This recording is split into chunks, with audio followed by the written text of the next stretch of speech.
Hello there, wake up, it's Means Morning News. Just after 11 a.m. on the East Coast in Washington, D.C., and I'm the newsman, Sam Sachs. Good morning to everyone. It's that Friday show, a Good Friday show to all who celebrate. And remember, kids, Santa Claus isn't real, but the Easter Bunny is. So be on your best behavior this weekend if you want to get an egg. We're all chasing those eggs.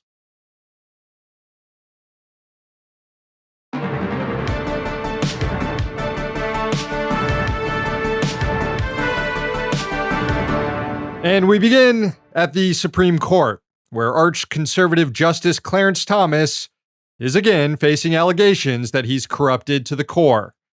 ProPublica investigation found that Thomas has accepted millions of dollars worth of gifts from a Texas real estate billionaire, and he's not disclosed a single one, running afoul of judicial ethics codes to the extent that they even exist. Those gifts have come in the form of lavish vacations and flights aboard private jets. ProPublica highlighted one such episode that involved Clarence Thomas and his wife Ginny boarding a private plane to Indonesia and then spending 9 days island hopping and looking at volcanoes aboard a fully staffed super yacht. The outlet noted, quote, "If Thomas had chartered the plane in the 162-foot yacht himself, the total cost of the trip could have exceeded $500,000. Fortunately for him, that wasn't necessary. He was on vacation with real estate magnate and Republican megadonor Harlan, who owned the jet and the yacht too." Crow is the man behind all of these gifts. He claims to be a close personal friend of the Thomases and is treating them no differently than he treats all of his other friends. But then again, all of his other friends aren't sitting Supreme Court justices. We'll have more on Crow later in the show. But thanks to him, the Thomas family has been living a lifestyle of the rich and famous. ProPublica reported, quote, "Thomas has gone with Crow to the Bohemian Grove, the exclusive California all-male retreat, and to Crow's sprawling ranch in East Texas, and Thomas typically spends about a week every summer at Crow's private resort in the Adirondacks." By the way, that resort in the Adirondacks is a favorite for vacationing billionaires, and rooms are over $2,000 a night. Unless you're Clarence Thomas, then they're free. And again, none of this has been disclosed by the Supreme Court justice. Now, unlike members of Congress who do have to abide by strict rules on what sort of gifts they receive, Supreme Court justices have more relaxed ethical standards. Federal law does, however, require judges to disclose gifts, particularly trips aboard private jets and super yachts. And the Code of Ethics for judges below the Supreme Court requires them to avoid even the appearance of corruption. Thomas totally disregarded these standards, just as he has in the past, like last year when he ruled on a case that involved Republican efforts to overturn the 2020 election, despite his own wife being directly involved in those efforts, proceeding he should have recused himself from. Crow claimed that he's never discussed pending court cases with Thomas, but ProPublica noted that these paid-for vacations often bring the justice in contact with others who do have business before the court. Quote, "Thomas's frequent vacations at Top Ridge have brought him into contact with corporate executives and political activists. During just one trip in July 2017, Thomas's fellow guests included executives at Verizon and PricewaterhouseCoopers, major Republican donors, and one of the leaders of the American Enterprise Institute, a pro-business conservative think tank." It's not so much that these rich guys are directly buying Clarence Thomas's vote, but they are buying his audience and a chance to make impressions that may impact later decisions. Now, absent strict rules for the Supreme Court, justices are left to essentially police themselves. Congress does exercise some degree of oversight of the High Court and could enforce a code of ethics, but it has so far shirked away from its responsibility to do that, primarily because conservatives in Congress benefit from these corruption schemes that have turned the courts reliably red. Congress could also impeach Supreme Court justices and set a precedent for how unethical behavior should be dealt with. The legislature has taken that step only once in U.S. history, and that was more than 200 years ago. In the wake of these allegations against Justice Thomas, which are unprecedented in their scope, some Democratic lawmakers are calling for new ethical standards on the Supreme Court. And at least one, Rep. Alexandria Ocasio-Cortez, is calling for Thomas's impeachment. Now, Republicans in Congress would never allow that to happen, but neither would many Democrats. Party strategists tweeted that one unnamed Democratic House member said there's no appetite for impeachment proceedings and that, quote, public trust in the Supreme Court is already bad. A big circus would destroy it completely. Ah, yes, since the public already doesn't trust our philosopher kings on the Supreme Court, we might as well let them be as corrupt as they want to be. That is some hella good logic coming from the Democrats there. Actually, the lack of public trust in the Supreme Court is why Democrats should make impeaching justices and packing the court an issue. They've got nothing to lose because without any action, the court will be a reliable tool of power for the right for the next generation.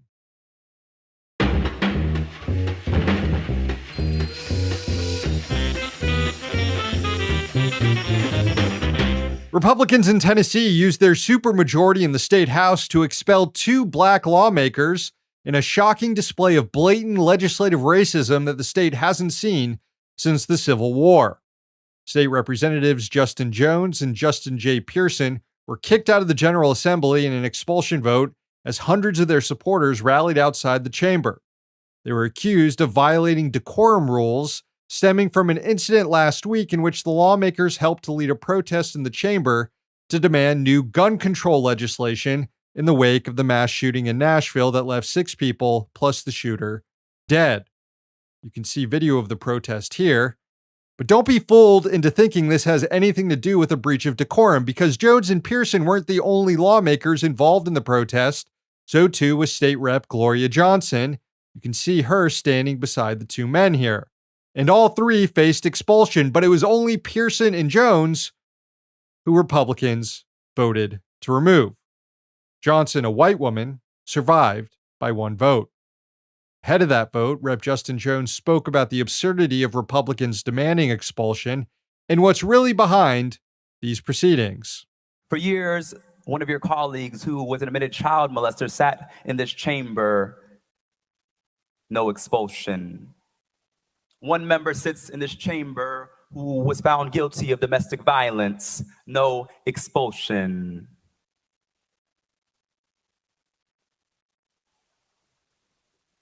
We had a former speaker sit in this chamber who is now under federal investigation. No expulsion. We have a member still under federal investigation. No expulsion.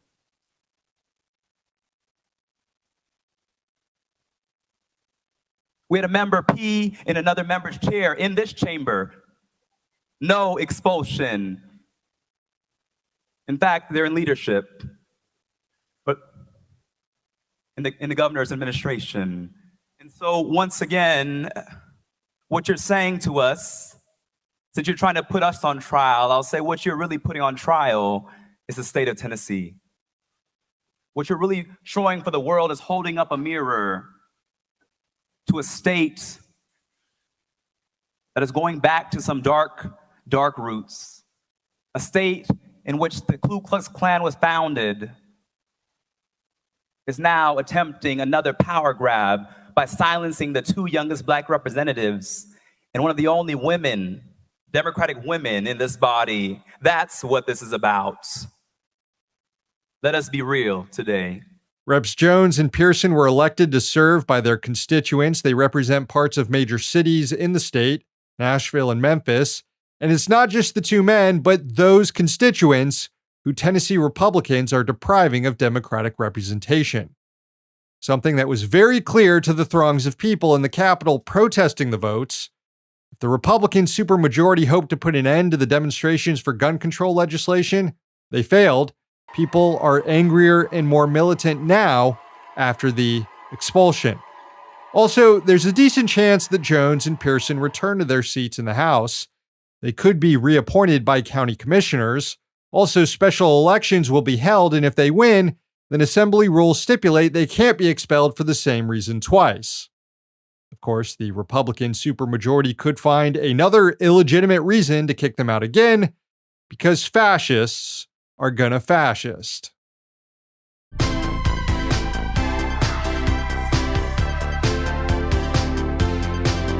About 100 workers and union supporters gathered outside the governor's mansion in Connecticut this week to demand health care benefits for child workers who perform subsidized services on behalf of the state. Repped by the Connecticut State Employees Association, SEIU, the workers also called for higher wages. The state's Care for Kids program helps families afford childcare. Its eligibility requirements were relaxed during the pandemic, and it now provides services to 20,000 kids from working-class families. But the providers themselves only earn poverty wages, as low as $8.25 an hour, and no health care benefits. A year of contract negotiations with the state has yet to yield a fair deal, so now the workers are resorting to other means. Connecticut Governor Ned Lamont wasn't at home while the protest was going on.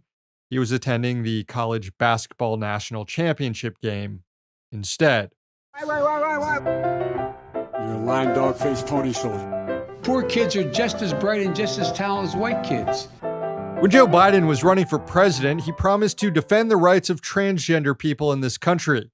He tweeted, quote, "Let's be clear, transgender equality is the civil rights issue of our time. There is no room for compromise when it comes to basic human rights." That statement was made in January 2020. More than 3 years later, after several states have now banned not just gender-affirming health care for trans individuals, but also outlawed their very existence in public, Biden is now trying to compromise with the hate mongers. The administration proposed new Title IX regulations that would prohibit blanket bans on trans athletes competing in school sports, but would still allow schools to discriminate against trans athletes on a case-by-case basis without running afoul of anti-discrimination laws. The proposal, which would apply to all K through 12 public schools and universities that receive federal funding, states, quote, "Policies violate Title IX when they categorically ban transgender students from participating on sports teams consistent with their gender identity just because of who they are." But then it adds, quote, "The proposed rule also recognizes that in some instances, particularly in competitive high school and college athletic environments, some schools may adopt policies that limit transgender students' participation. The proposed rule would provide schools with a framework for developing eligibility criteria that protect students from being denied equal athletic opportunity while giving schools the flexibility to develop their own participation policies." In other words, bigoted school administrators can still ban trans athletes from sports. They just need to fill out the correct paperwork first. Of course, by compromising with the transphobes, Biden is only legitimizing their eliminationist campaign. These monsters don't actually care about trans kids competing in sports. That's just the low-hanging fruit they're targeting in their broader campaign to erase trans people from public life in general, starting at a young age. That's why right-wing state legislatures have not stopped at sports. It's why they've also targeted transgender healthcare, bathroom use, and clothes that can be worn in public. This should be obvious, but instead of vigorously defending human rights here, Biden is attempting to triangulate with Nazis. And it's fucking pathetic. Excuse me, it's fucking malarkey.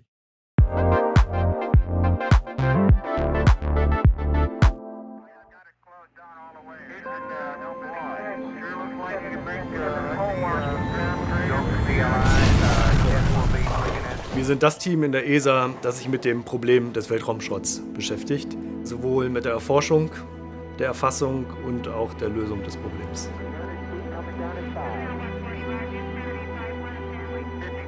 It's an environmental problem, like climate change. This week it will not change your life, but it may change your life over decades. Sei es Navigation im Auto, sei es die Wettervorhersage, Klimaforschung, Fernsehübertragung, Telefongespräche, vieles geht über Satelliten. Und wir müssen uns klar sein, dass diese Infrastruktur im Raum momentan in Gefahr ist.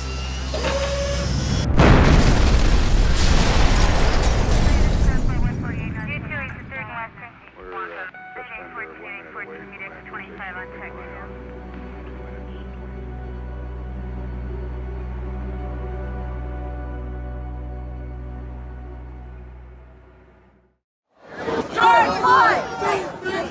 hunt is fucking on. Everybody goes to jail. There's more officers than there are protesters. Turn over. Stop resisting. No basic, it's not necessary. They got a girl choked up. Come on, man, she can't breathe. My glasses, my glasses. Fuck your glass.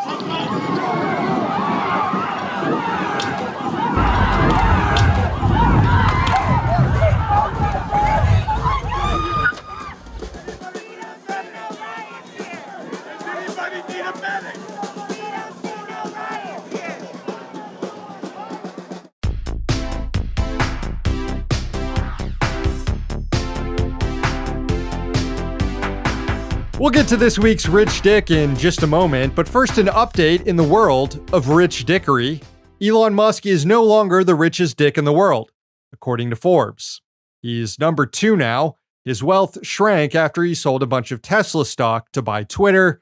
Forbes noted that he's tweeted himself out of the top spot because Tesla's stock price, where Musk has a big chunk of his wealth, is down 50% since he bought the website. Now, sure, you might be able to calculate those losses, but getting retweeted by Cat Turd 2? That's priceless, my friend. Now, the new number 1 is Bernard Arnault, a French business magnate estimated to be worth north of $200 billion. He increased his wealth by more than $50 billion in the past year. His luxury goods conglomerate includes Louis Vuitton, Christian Dior, and Tiffany & Co., all brands that are making record profits as the rich get richer and buy more status symbols. We'll be keeping a close eye on Mr. Arnault for future editions of Rich Dicks. Okay, now on to this week's dishonors. Rona is back, nominating a really gross, perverted landlord, like above the usual baseline. Just awful. Bunch of nominations for Canadian grocery tycoon and recent rich dick on this show, Galen Weston Jr. Weston's company, Loblaws, reported that it underpaid the boss by $1.2 million, so it just tacked that extra pay onto his salary last year. Meanwhile, folks can barely afford groceries at his stores. Also, a bunch of nominations for Vince McMahon, including one that specifically mentioned his new mustache, which is disgusting. And I say that as someone who also grows a disgusting little mustache. As usual, very strong nominations, but ultimately, we couldn't avoid the man who's in the headlines. This week's Rich Dick is Harlan Crow.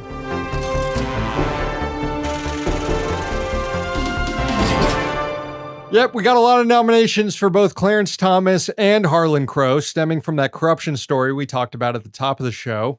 I decided to go with Harlan because, well, he's the billionaire in the relationship. Check out some more of these details from the ProPublica investigation that give us a glimpse into the lifestyle of Crow and the opulence he bestowed upon Justice Clarence Thomas. Quote, Crow's private lakeside resort, Camp Topridge, sits in a remote corner of the Adirondacks in upstate New York.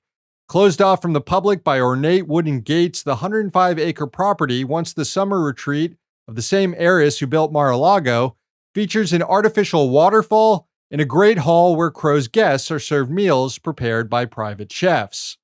It adds, quote, guests stay for free, enjoying Topridge's more than 25 fireplaces, 3 boathouses, clay tennis court, and batting cage, along with more eccentric features, a life-size replica of the Harry Potter character Hagrid's hut, bronze statues of gnomes, and a 1950s-style soda fountain where Crow's staff fixes milkshakes.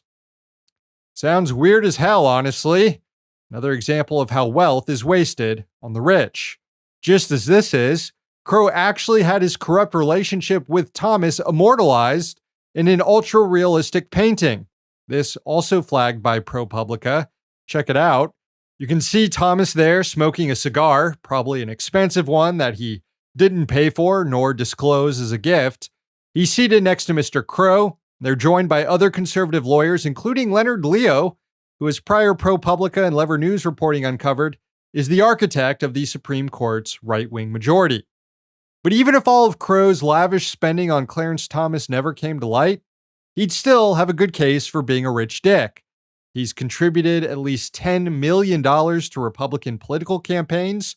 I say at least because he spent a lot of dark money on conservative causes as well that he hasn't disclosed. He gives millions to reactionary organizations like the Club for Growth and the Federalist Society, and he sits on the board of the American Enterprise Institute and the Hoover Institute. Crow inherited his multi-billion-dollar Texas real estate empire from his father, who at one point was the nation's biggest landlord. And in an interview with Harvard Business School, Crow was asked what his greatest fear was, and he responded with, quote, Marxism, which is actually a good answer. If I was a billionaire who was using my wealth to capture political power and influence to ensure that I and others in my class can continue accumulating more and more capital, then yeah, I would be afraid of Marxism too. Harlan Crow, he's this week's Rich Dick.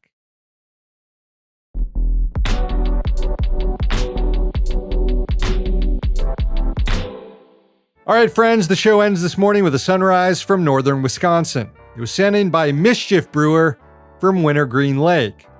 Enjoy.